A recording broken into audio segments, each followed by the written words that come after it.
is the first book I ever wrote, and it's my story, an amazing story of transformation. It's called Walking My Revolution, and it tells how I overcame being HIV and being in an abusive relationship, and how inner dialogue and music changed my life.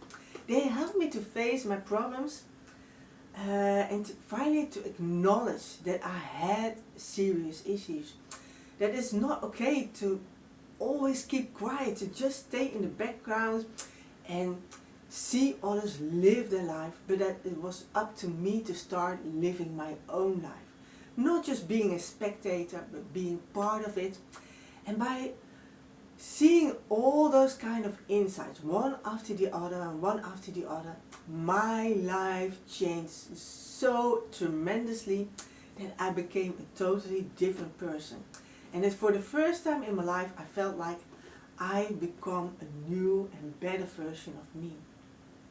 And like I said, I used inner dialogue, but I also used the power of music, and especially the music of Robbie Williams. Now this is a British artist that before he came into my life at New Year's Eve 2002, I would think of him like, who is this guy with all these tattoos and his silly behavior, and I had all kind of judgments. Until I saw one of his concerts and I loved his music. It gripped me and I recognized myself in so many songs that it was amazing. The lyrics spoke to me. It was as if for the first time someone truly saw me. And for the first time in my life I truly saw myself. And I really get emotional right now. I didn't expect that. But that was the power of those songs. So I started buying his albums and I started doing exercises on his music. And at that point I was in a severe burnout and I had this strange walking disorder.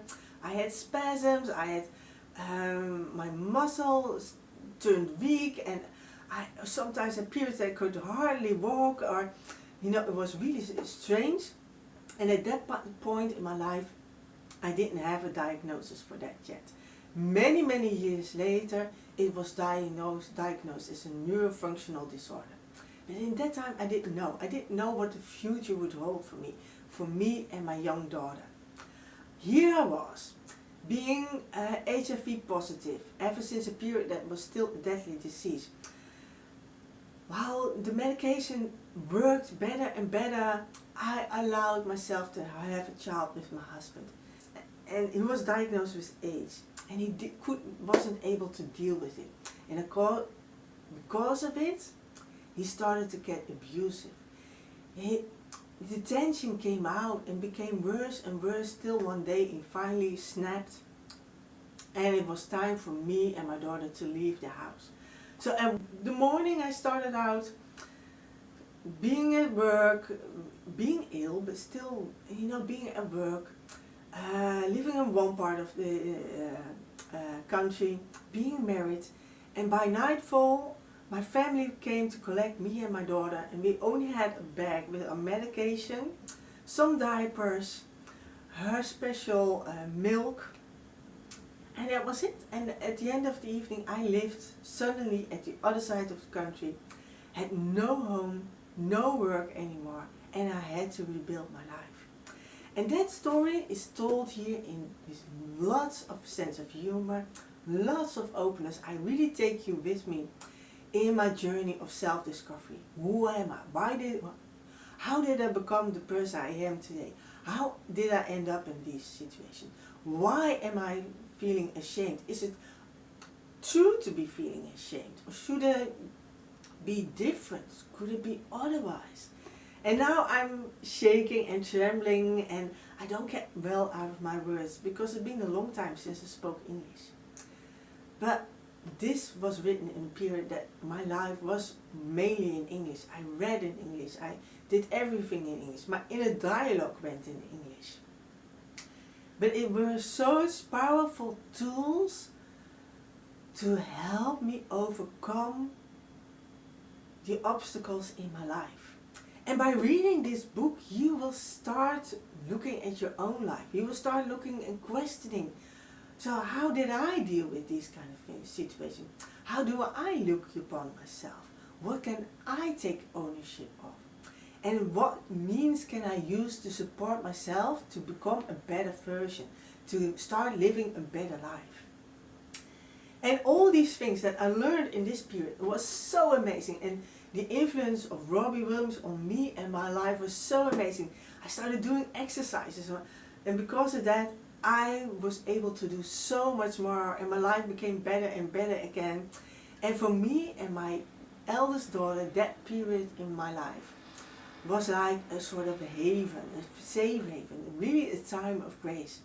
And we still look back on that time with much love and much appreciation. And after writing this book, I felt I need to be more open. I need to start talking about these issues that I write about in this book so I can help others. So I started doing interviews.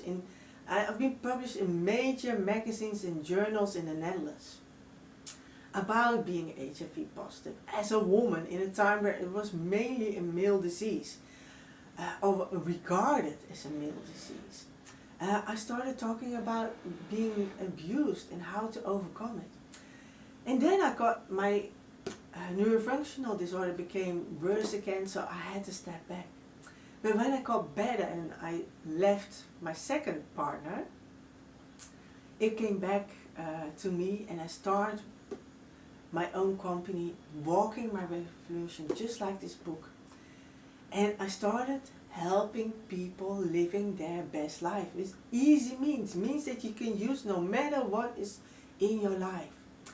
And some of them are already in this book. So start reading, start your own revolution, start believing in yourself, start believing that you are so much more than you are today, that for you there is so much more in store, that you can achieve and be more and more and more, that you can discover yourself and rediscover yourself, that you have the same feeling like me one day, that you have in this life lived 5 or 6 or 7 different lives, and each time you grow into a more and better version of yourself.